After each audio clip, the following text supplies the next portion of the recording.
Hey, welcome back to Save the Good Girl, the SOE edition. And SOE stands for Shot of Erica, and it's kind of like a shot of an espresso or the appetizer before the full meal. So every week you can expect bonus episodes that I will share with you all just to kind of make sure you guys are fed before the full meal, you know? So this is an SOE edition episode. And on this episode, we're going to talk about letting people live. Yeah, let them live. Mind your business. Let's talk about it. We will get back to this fabulous episode, but I just wanted to let you know that you can find Save the Good Girl on Instagram, Facebook, Twitter, Pinterest, and YouTube. There is also a chance for you to be featured on the show. Check out the link in the description to send me a voice message. In addition to the podcast, did you know that Save the Good Girl has a blog? Be a part of VIP by subscribing to the email list on SaveTheGoodGirl.com. So many options to stay connected. All right, let's get back to the episode.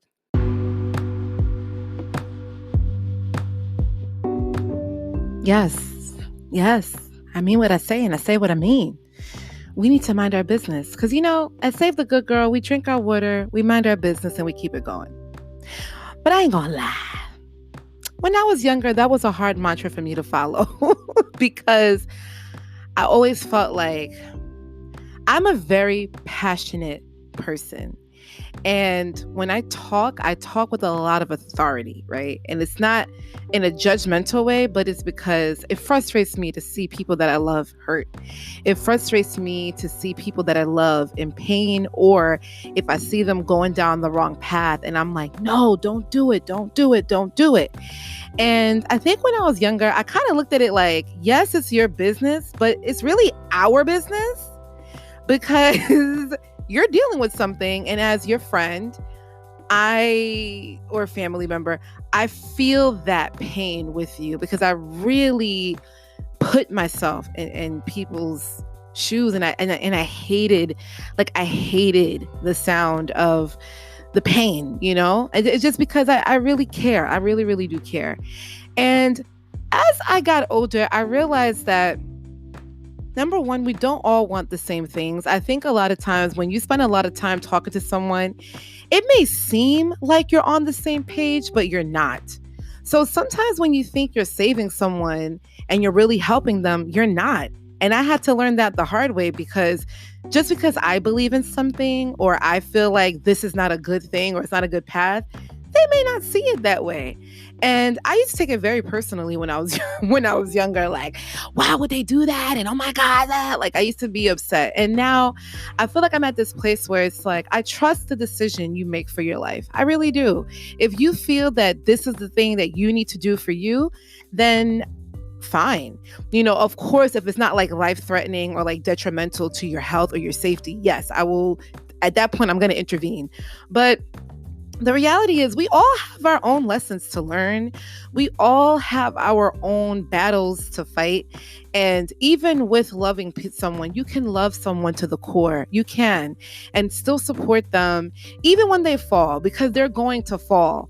And I think that when you're at a place where you've been through so much and you can kind of predict, or you can see like, I've been there and I have a feeling of what's going to happen next. So when you're in that place, automatically and naturally, you just want to save people. You do, because you know exactly how it feels.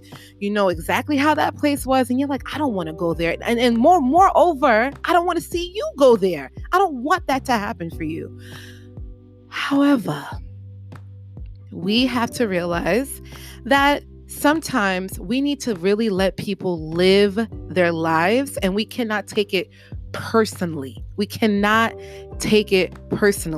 You can want the best for someone, you can push someone, you can motivate someone, and as I've stated in the other SOE, you can have 1,000 people rooting for you. But if you don't have that internal battery to make your own decisions by yourself, it doesn't really mean anything, right? Like you have to ultimately do it yourself. So I just feel like we need to let people live their lives. Leave them alone. And in that moment, something else I realized? When you are too close to comfort, or it's really bothering you. Like sometimes things just really bother you. You're like, nah, this is fucking stupid. I'm sorry. This is fucking ridiculous. Like, you are being ridiculous. Sometimes when you get to that point, take a step back. Take a step back.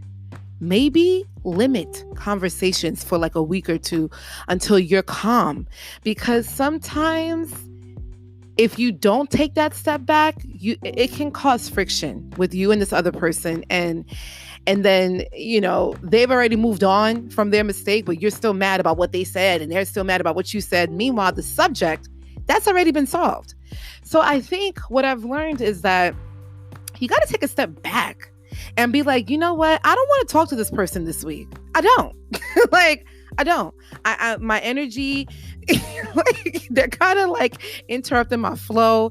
And I really don't want to speak to this person right now. It doesn't mean you're cutting them off or anything like that. It just means that temporarily in that moment, you just might need some time. You need a little space. So I always say that I trust the decision you make for your life. If you feel like that's the decision that's right for you, who am I to tell you that it's not? I am focused on Erica's life, what Erica has going on, what Erica needs to do. I love everybody, but I can't force anyone to do anything, and nor do I want to. But I think that was a struggle for me when I was younger. And there was a time where I would take it very personally if someone didn't take my advice, because I'm just like, girl, do you not see that this guy is an asshole? Like, he done did this 25 times. You're going to wait for 26? Like, let it go.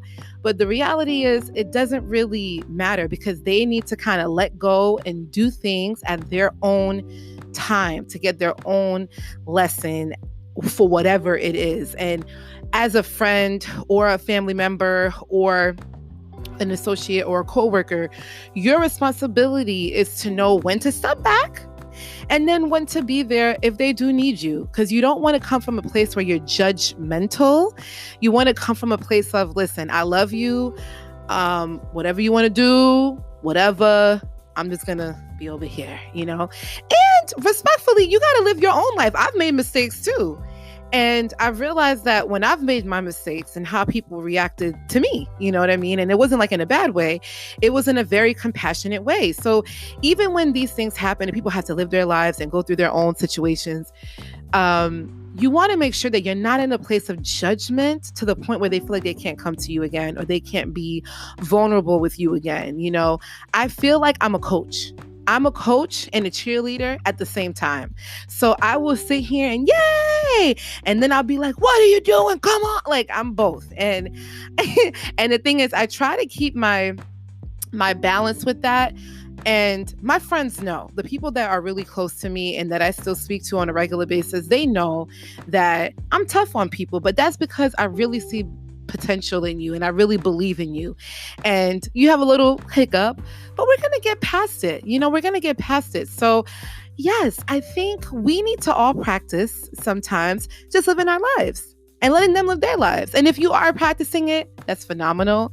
I wanted to share my kind of like it was a real, like an aha moment for me. Like, oh, okay. I get it. So now I'm at a place where I can say how I feel, but I also know when to step back and let you do you. And when you're ready to, talk to me as a friend, I will be there for you. But I'm going to let you make your own decisions and not be so mad about it. Oh my God. When I was in my early 20s, oh my gosh, I was mad at everybody. Like, what is wrong with people? And then I'll be mad at myself. So emotional wreck. Okay. Seriously, emotional wreck. But yet let people live their lives. Trust the decisions they make for their own life, even if it's at that moment. Understand that people will change their mind, and also understand that no one's really on the same page. Like, we all do not want the same things at the same time. So even though I've kind of reached certain realizations of life, that does not mean that everyone around me is in that same boat. And it also doesn't mean that I'm greater, they're lesser, they're greater, or I'm lesser either, right? It's just this kind of process that we all have to go through. And, life is life. We all have things that we have to learn. So let people live. Let them live their lives. Let them make their mistakes. You make your mistakes. And when it's time to come back and, bring it all together and talk about it, then you talk about it. But do not be judgmental and do not come from a place of like where they can't talk to you anymore. So this SOE is about living your life and letting them live theirs, people make their mistakes. It's all right. It is okay. That's what Save the Good Girl is all about. We all make mistakes, but it doesn't define who we are as people, because the feeling of coming back and having that triumphant, like, yes, I did this bullshit, because this was a lot of bullshit, but I'm back and I made it and I'm still here. Okay. Thanks again, guys, for listening to this SOE, and stay tuned for the episodes, the full episode that will be posted this week. I'm your host, Erica. Thanks for listening to Save the Good Girl.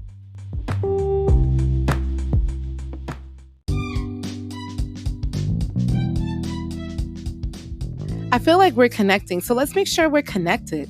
You can find Save the Good Girl on Instagram, Facebook, Twitter, and Pinterest. Did you know about the Save the Good Girl blog? Yes, there is a blog. Check out SaveTheGoodGirl.com to subscribe to the fabulous VIP email list and be the first to know about new podcast episodes, new blog posts, and giveaways. In addition to listening to Save the Good Girl on many platforms like Apple, Google, Spotify, and many more, you can also subscribe to the Save the Good Girl YouTube channel if YouTube is more of your thing. There are so many options to stay connected and be a part of the Save the Good Girl community. For all updates, or if you just want to contact me to say hello, ask me a question, or send me a comment, check out the contact section on SaveTheGoodGirl.com.